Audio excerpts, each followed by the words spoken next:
ये है हमारा लेक्चर नंबर 5 है आई थिंक। ठीक है, लेक्चर नंबर 4 है जीके का, 3 है जीके का। ठीक है, जीके का 27 जुलाई की शिफ्ट 3 जीके और 2022 का पेपर है। ठीक है, चलिए, तो ये किस सीरीज़ में है? एटीसी की पीवाईपी सीरीज़ में।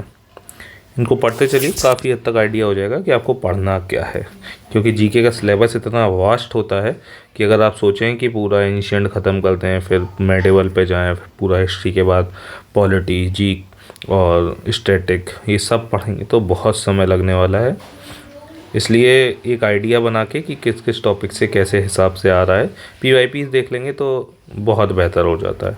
मतलब अगर आप ये सारे पीवाईपीज देख के जाते हैं, पी जीके की पूरी सीरीज़ देख के जाएंगे तो इतना तय है कि 10 में से 5 तो उससे बैठ जाएंगे। दो क्वेश्चन तब बैठ जाएंगे जब आप थोड़ा सा एफर्ट डाल के जाएंगे। तो मतलब 7 से 8 क्वेश्चन सही होना जीके में मोर देन सफिशिएंट है भाई। ठीक है, और 10 करने के लिए कम से कम 4 से 5 डीएम को बिठाना पड़ेगा, तब शायद हो पाएंगे 10 है ना। जीके का सिनेरियो ऐसा ही रहता है। ठीक है, क्योंकि 1 से 2 क्वेश्चंस जीके में ऐसे ही पूछे जाते हैं जो किसी से ना हिलें भाई, है ना। चलिए, तो जो बेसिकली अपने क्वेश्चंस पे आते हैं, 10 क्वेश्चन की है ये set. Maulana Abdul Kalam Azad trophy awarded in India किसको दी जाती है भाई, है ना। ये अपने कौन थे? एजुकेशन मिनिस्टर थे ना पहले, फर्स्ट एजुकेशन मिनिस्टर। तो कॉलेज को दे सकते हैं, यूनिवर्सिटी को दे सकते हैं। एसोसिएशन और स्पोर्ट्स क्लब के बारे में थोड़ा डाउट है ना। लेकिन अगर देखा जाए ट्रॉफ़ी की बात है तो स्पोर्ट्स क्लब भी हो सकता था, है। लेकिन क्योंकि एजुकेशन से ज़्यादा रिलेटेड है तो कॉलेज और यूनिवर्सिटी पे ज़्यादा फोकस होगा। तो कॉलेज को एक को देना बड़ी चीज़ नहीं होगी, एक छोटे से कॉलेज को पकड़ा दिया गया कोई, लेकिन एक पूरी की पूरी यूनिवर्सिटी जीते उसको दिया जाए तो बड़ी चीज़। तो आंसर भी यूनिवर्सिटी है। जस्ट मैं इस तरीके से बोल रहा हूँ ताकि आपको चीज़ें ध्यान रहें बस, है ना। तो इंडियन यूनिवर्सिटी को दिया जाता है। स्पोर्ट्स में जो यूनिवर्सिटी बहुत बढ़िया करती है उसको हम ये वाली ट्रॉफ़ी दे देते हैं। ठीक, वैसे स्पोर्ट्स में काफ़ी अच्छा यूनिवर्सिटीज़ करती है पंजाब यूनिवर्सिटी और पंजाब की दूसरी एक यूनिवर्सिटी है गुरु नानक करके, वो यूनिवर्सिटीज़ काफ़ी अच्छा करती हैं। ठीक है, पंजाब यूनिवर्सिटी हो गई। फिर हरियाणा की तो ऑब्वियसली सारे एथलीट्स निकल ही रहे हैं। तो ये ट्रॉफ़ी किसको देते हैं? यूनिवर्सिटी को देते हैं। ये कब बनाया गया? 1956 में ये बनाया गया। ठीक है, ये किसने बनाया? Ministry of education of the government of India. ठीक है ना, मिनिस्ट्री ऑफ एजुकेशन ही बनाएगा भाई, उसके वो मिनिस्टर थे। ठीक है, ठीक है, चलिए। Who is the head of the state and also the first citizen of Indian state? ये बहुत ही आसान क्वेश्चन। पहला first citizen of Indian state कैसे बोलते हैं? प्रेसिडेंट को भाई।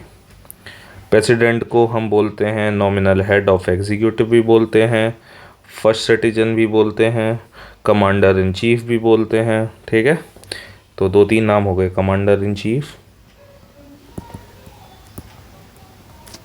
दूसरा क्या है? नॉमिनल हेड, दूसरा क्या है? फर्स्ट सिटीजन, महामहिम राष्ट्रपति। ठीक है, चलिए। तो article 53 of the Indian constitution state that president can exercise their powers directly और by subordinate authority with few exceptions. Basically article 53 कहता है कि एक प्रेसिडेंट होना चाहिए। ठीक, चलिए। और अपनी जो रिसेंट की इस टाइम पे चल रही हैं वो कितनी है? 50th नंबर के प्रेसिडेंट हैं और नाम क्या है उनका? द्रौपदी मुर्मू जी। बताइएगा ये किस ट्राइबल कम्युनिटी से आती हैं? फेमस ट्राइबल कम्युनिटी है, हो गई है वो। ठीक है, चलिए। विच of the following is a tributary that joins the river Godavari? भाई ट्रिब्यूटरीज तो आपको याद करनी ही पड़ती हैं, है ना। जो एक तो इंदस, झेलम, इंदस वाली जो है 5, है ना, ब्यास, है ना, ये सारी जो 5 है ना, क्या है? इंदस, रावी, झेलम, ब्यास, सतलज। ठीक है, ये हो गई। इन सब में सबसे बड़ी कौन सी? झेलम। इनकी ट्रिब्यूटरीज याद करने की ज़रूरत कम पड़ती है। फिर सबसे ज़्यादा इम्पोर्टेंट क्या है किसकी ट्रिब्यूटरीज? गंगा, गंगा की ट्रिब्यूटरीज, और गंगा की ट्रिब्यूटरी जमुना है लेकिन जमुना की भी अलग ट्रिब्यूटरीज हैं, ठीक है। उसके बाद ब्रह्मपुत्र की ट्रिब्यूटरी, उसके बाद पेनिनसुला में जाओ तो सिर्फ गोदावरी कृष्णा कावेरी की ट्रिब्यूटरी, गोदावरी की ट्रिब्यूटरी हैं सबसे ज़्यादा, ठीक है। चलिए, तो क्या है ट्रिब्यूटरी जो गोदावरी जी की हैं? देखो, भीमा, तुंगभद्रा, मंजरा। मंजरा जो है ना वो गोदावरी को ज्वाइन करती है, इसकी ट्रिब्यूटरी है, ठीक है। गोदावरी सेकंड लार्जेस्ट रिवर है गंगा के बाद, ठीक है ना। और ये ऑल टाइम चलती है ये गोदावरी, ठीक है। और ये कहाँ से निकलती है? त्र्यंबकेश्वर, नासिक। त्र्यंबकेश्वर से कौन सी बनती है? Godavari, GT road. वैसे याद रखो तो गोदावरी की Trimbakeshwar. The major tributaries of the river can be classified. तो लेफ्ट बैंक और राइट बैंक अगर ध्यान रह पाएँ तो ठीक है, अगर नहीं रह पाती हैं तो भी बहुत हद तक आंसर करेक्ट होता है, ठीक है। अगर स्पेसिफिकली लेफ़्ट और राइट बैंक का पूछ लिया जाएगा तो बसलते वनडे एग्जाम्स में कभी पूछा जाता है। ट्रिब्यूटरी पूछ ले, ये बड़ी चीज़ होती है ना। पंता, इंद्रावती, साबरी, मंजरा, प्रवरा, ये बस 4-5 ट्रिब्यूटरीज याद रखो। प्रणिता इंपॉर्टेंट है, इंद्रावती, सबरी, मंजरा, प्रवरा, पूर्णा भी ध्यान रहेगी, ठीक है ना। ये ट्रिब्यूटरीज गोदावरी की याद रखिए, काम हो जाएगा। चलिए, कॉपर सल्फेट और caustic soda are used to test the presence of which of the following. अब जिसने एग्जैक्टली ये पढ़ा होगा ना बस वही बता पाएगा, है ना। क्योंकि टेस्ट क्वालिटेटिव एनालिसिस याद है आपको? क्वालिटेटिव एनालिसिस उसमें पढ़ते थे इनऑर्गेनिक केमिस्ट्री में, उससे ये क्वेश्चन निकल के आया। कॉपर सल्फेट और कॉस्टिक सोडा किसका यूज़ करते हैं? वैसे जनरल भी क्वेश्चन मिल जाता है ना। स्टार्च के लिए आयोडीन वगैरह यूज़ करते हैं, ऐसे करके पूछते हैं ना। वैसे ही प्रोटीन के लिए कौन सा हो गया? ये वाला टेस्ट, प्रेजेंस ऑफ प्रोटीन्स के लिए हम ये टेस्ट यूज़ करते हैं, बायोरेट टेस्ट भी बोलते हैं।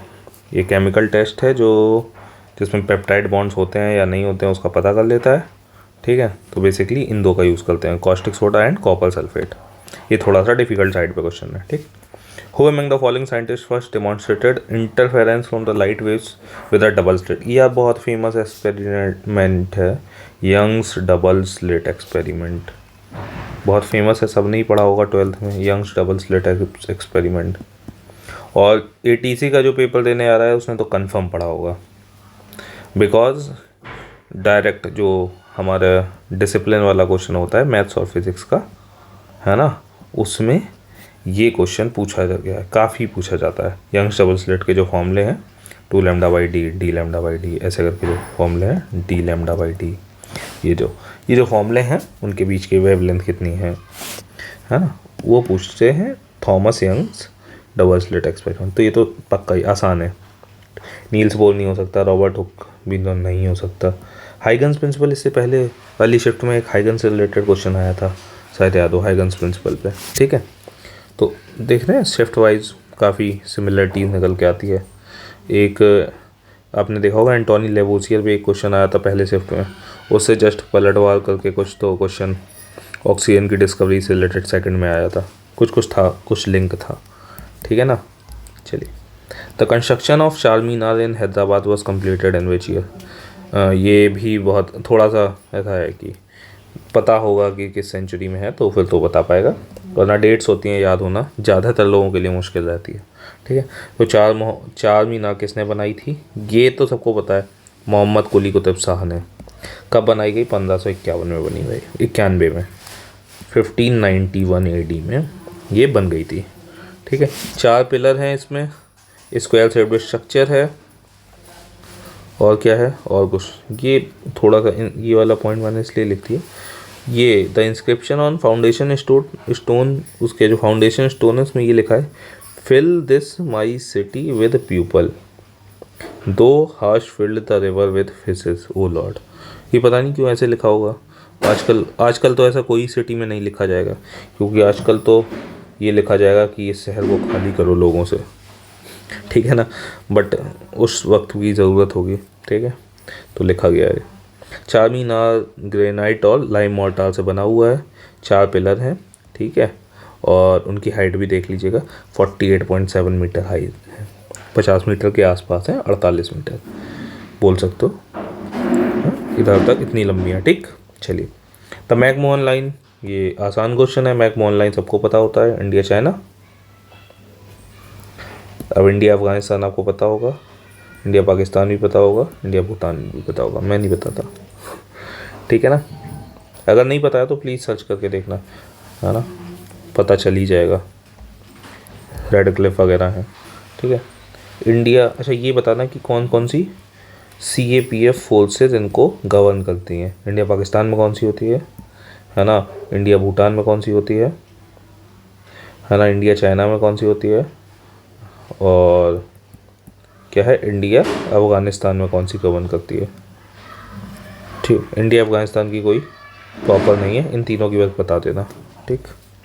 चलिए, India is endowed with a rich coast line of around, इससे जस्ट पहले एक क्वेश्चन आया हुआ था, ठीक है, कि सेकंड नंबर का, सेकंड यानी फर्स्ट नंबर का सबसे ज़्यादा लैंड बाउंड्री किसकी, किस लैंड बाउंड्री जो है किस कंट्री के साथ अपन बनाते हैं, ऐसे करके था, बांग्लादेश आंसर निकला था, याद है। इससे जस्ट पहले वाली शिफ्ट है, या देख लिया करो प्लीज़ तो इस बार पूछ लिया उन्होंने कोस्ट लाइन के बारे में, तो उस वाले क्वेश्चन में भी बताया था कि 7500 के आसपास है हिसाब, और सबसे लंबी किसकी है, गुजरात की, ठीक।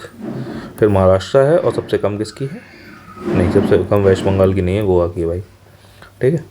चलिए, हु फाउंडेड द भारत सेवक समाज इन 1905, भाई गोपाल कृष्ण गोखले। भारत सेवक समाज से ज़्यादा अगर आप इंग्लिश में पढ़ो तो ज़्यादा याद रहेगा, सर्वेंट्स ऑफ इंडियन सोसाइटी। कहाँ पे बनाई थी, पुणे में। ये कौन थे, पॉलिटिकल गुरु जी थे, किसके थे, गांधी जी के थे। और गांधी जी कौन थे, सबको पता है गांधी जी कौन थे हैं। उसके बाद इनका नाम इसलिए मैंने लिख दिया गुलजारी लाल नंदा के बारे में, ये दो मतलब ऐसा इस बार ही क्वेश्चन आया था मेंस में कि सेकंड वाइस प्रेसिडेंट बताओ, तो पता नहीं क्या, एक तो फर्स्ट वाला तो फिर भी पता रहता है, सेकंड वो भी वाइस प्रेसिडेंट थोड़ा सा मुश्किल हिसाब है। तो एक बारी प्राइम मिनिस्टर की लिस्ट, वाइस प्रेसिडेंट की लिस्ट और प्रेसिडेंट जी की लिस्ट, ये आपको देख के जाना बेहतर रहेगा। Was the interim prime minister of India twice for the 13 days, first time after the death of first prime minister Jawaharlal Nehru, तो ये सेकंड हो गए थे, ठीक है। तो इसको ध्यान रखिएगा भाई, आजकल सेकंड भी पूछ लेता है, ठीक है। और दोबारा से कब बने, जब लाल बहादुर शास्त्री जी की डेथ हो गई, ये अपने बैकअप प्राइम मिनिस्टर थे, सॉरी, ठीक है। तो ऐसा जस्ट याद रखने के लिए बोल सकते हो, ठीक है। गोपाल कृष्ण गोखले जी को डायमंड ऑफ इंडिया बोला था, किसने बोला था, बाल गंगाधर तिलक जी ने बोल दिया था, ठीक।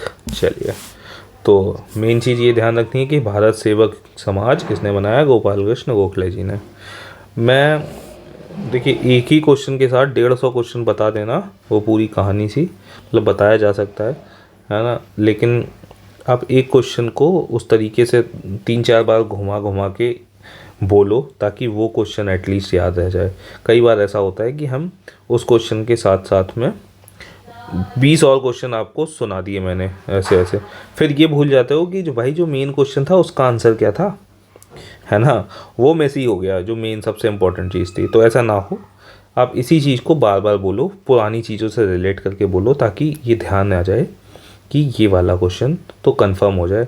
क्योंकि अब ना 500-1000 क्वेश्चन एक बार ही पढ़ लिए और याद हो गए तो ये तय है कि आप बहुत अच्छे मार्क्स लेके आओगे। लेकिन वो भी 500-1000 गुम हो गए ना, तो आप खूब घुमा के सारे 500 क्वेश्चन एक ही क्वेश्चन के साथ पढ़ लो, वो मैटर करता नहीं, ना फ़ायदा देता है, ठीक है। चलिए, कंज्यूमर थ्योरी की बात की गई है, which one is constant in the indifference curve, क्या चीज़ भाई कांस्टेंट रहेगी। सबसे पहले तो कंज्यूमर थ्योरी क्या होती है, कंज्यूमर थ्योरी ये होती है कि कोई आदमी कैसे अपने पैसा खर्च करना रहता है, उसके पास 100 रुपये हैं, उसको लेना है काजू कतली, है ना, और बालूशाही, है। अब वो किस हिसाब से खर्च करे, 50-50 करेगा, है ना, 20-80 करेगा, है ना, 10-90 करेगा, या 90-10 करेगा, किस हिसाब से करता रहेगा, उसकी यूटिलिटी पे डिपेंड करता है, प्राइस पे डिपेंड नहीं करता। मतलब कांस्टेंट क्या चीज़ रहेगी, प्राइस कांस्टेंट नहीं रहेगा, प्राइस तो चेंज होता रहेगा, डिमांड भी चेंज होगी, डिमांड चेंज होगी, सप्लाई भी चेंज होगी, सीधी सी बात है यार, है ना, कि उसका प्राइस चेंज होगा उसके हिसाब से वो बदल देगा। भाई प्राइस काजू कतली का ज़्यादा है ना, मतलब उसे 5 लोगों को अगर खिलाना है तो भाई काजू कतली तो आनी नहीं है ना उतने में, 100 रुपये में काजू कतली नहीं आएगी तो वो बालूशाही से काम चला लेगा, है ना। तो प्राइस चेंज होगा ही कंफर्म है, डिमांड भी चेंज होगा, सप्लाई भाई चेंज होगी, जब डिमांड सप्लाई दोनों ही चीज़ें चेंज हो जाएगी। यूटिलिटी हमेशा कांस्टेंट रहेगी। क्या चीज़ कांस्टेंट रहेगी? यूटिलिटी। कंज्यूमर थ्योरी में अगर इंडिफरेंस कर्व बनाओगे, इंडिफरेंस कर्व है क्या एक्चुअली? ये सेट है एक्स और वाई, यही काजू कतली और बालूशाही का। इसमें क्या चीज़ कांस्टेंट रहेगी ताकि उसका काम भी चलता रहे, ठीक है। और अलग अलग लेवल ऑफ यूटिलिटी लिखा हुआ कि एक कर्व में एक यूटिलिटी, अब जैसे 4 है, इसको 4 लोगों को खिलाना था, ऐसे समझो ये 4 लोगों को खिलाना था। अब उसने इस जगह पे अगर बात की जाए, ये है काजू कतली, ये है बालूशाही। अब उसे 4 लोगों को खिलाना था तो वो क्या करेगा, बालूशाही उसने सपोज करो एक ही ली और 3 काजू कतली ले ली। इधर पे 3 और 1 4 बैठ रहा है। इधर पे जब उसने खिलाना पड़ा सपोज करो 4 लोग, इधर पे उसे एक ही लोगों को खिलाना था, ऐसा हिसाब है। यहाँ पे 4 लोग खिलाना पड़ेगा तो भाई वो काजू कतली कम कर देगा, एक ही काजू कतली पे आया और उसकी जगह उसने बालूशाही ले ली। तो यूटिलिटी जितने लोगों को खिलाना था, है ना, उसके अकॉर्डिंग उसने इधर पे सॉर्टेड कर लिया हिसाब, ठीक है। तो वो चीज़ सेम रहेगी, जितने लोगों को खिलाना है वो चीज़ उसने कांस्टेंट करके हिसाब बना लिया अपना, ठीक। और ये भी, और अगर मैथ्स के टर्म्स में समझो तो जो ये जो लिखा है ना u² = xy, तो इसका एक पैराबोला बनता है ना, ऐसे करके पैराबोला y = √x का, y² = x या y = x², जो भी कम बनाओगे तो उसका पैराबोला बनेगा ना, तो वही है ये पैराबोला, ठीक है। इसमें यूटिलिटी सेम रहती है। और क्या बोले हम, building a better understanding of individual taste and income is important because these factors impact the shape of overall economy, ठीक है भाई। इंडिफरेंस कर्व क्या है? कंजम्पशन का बंडल है, ऐसे बोल सकते हैं कि ये है, मैं काट देता हूँ, कंजम्पशन बंडल है, 2 चीज़ों का, ज़्यादा भी हो सकती हैं, ठीक है। तो हर मतलब अलग अलग जो इंडिफरेंस कर्व है उसमें अलग अलग कंजम्पशन बंडल है, और हर एक कर्व में आप अलग अलग टाइम पे 2 चीज़ों का अलग अलग हिसाब से बिठा के अपना काम चला सकते हो। तो इसमें वो काम चलाना यूटिलिटी है उसकी ज़रूरत, ठीक है। तो क्या चीज़ कांस्टेंट रहती है भाई? यूटिलिटी कांस्टेंट रहती है। और कंज्यूमर थ्योरी है क्या, कि कैसे आदमी अपना पैसा खर्च करेगा अलग अलग चीज़ों में, ठीक है। और पैसा तो लिमिटेड होता है हर इंसान के पास, ठीक। तो ये हो गए हमारे 10 क्वेश्चन। कोशिश करिए कि 10 क्वेश्चन ये जो हैं वो तो कंफर्म हो जाएं सुनने के बाद, मतलब 15 मिनट की आपने मेरा ज्ञान सुना अगर, तो एटलीस्ट 10 क्वेश्चन कंफर्म हो जाएं। और मतलब मेरा मानिए कि 15 मिनट में आप जो 500 क्वेश्चन याद करने का हिसाब रखते हैं ना, या फिर 50 क्वेश्चन, एक क्वेश्चन में 50 क्वेश्चन के साथ साथ घूम लिए, है ना, वो रखिए, ठीक है। लेकिन जो मेन 15 क्वेश्चन बताए जाएँ, 15 में 10 क्वेश्चन बताए जाएँ, वो ना भूल पाएँ आप किसी भी तरीके से। पता लगा वो भी भूल गए। अब गोदावरी की के साथ साथ कृष्णा, कावेरी, गंगा, जमुना, इन सब की ट्रिब्यूटरीज बता दी गई, भाई गोदावरी की भी भूल गया है ना। तो ये चीज़ ना होने पाए, तो गोदावरी की तो रट ही जाए, उसके बाद आप कोई और रट पाए ना रट पाए, बात की बात है ना। तो वो हिसाब है। पूर्ण प्रणता, इंद्रावती, प्रावरा, मंजरा, ठीक है। ये हो गया भाई गोदावरी की। हाँ, चलिए फिर इसका आंसर क्या था? प्रोटीन्स, ठीक। इसका थॉमस यंग था ही। चलिए सारे आंसर्स हो गए। चलिए पीडीएफ के लिए यार मैंने एक ग्रुप बनाया हुआ है, बेसिक स्टडी 1 2 3 टेलीग्राम पे, है ना। तो आप ढूंढेंगे तो मिल जाएगा। बहुत ज़्यादा सब्सक्राइबर नहीं है उसमें, 50 के आसपास ही हैं। तो मैं एक साथ ही, अब जैसे कि 3 हो गए लेक्चर, तो तीनों की पीडीएफ उसमें डाल दूँगा, ठीक है ना। चलिए फिर, थैंक यू, बाय बाय, और थैंक यू फॉर 250 सब्सक्राइबर्स। पूरा वीडियो देखा करिए, बाय बाय।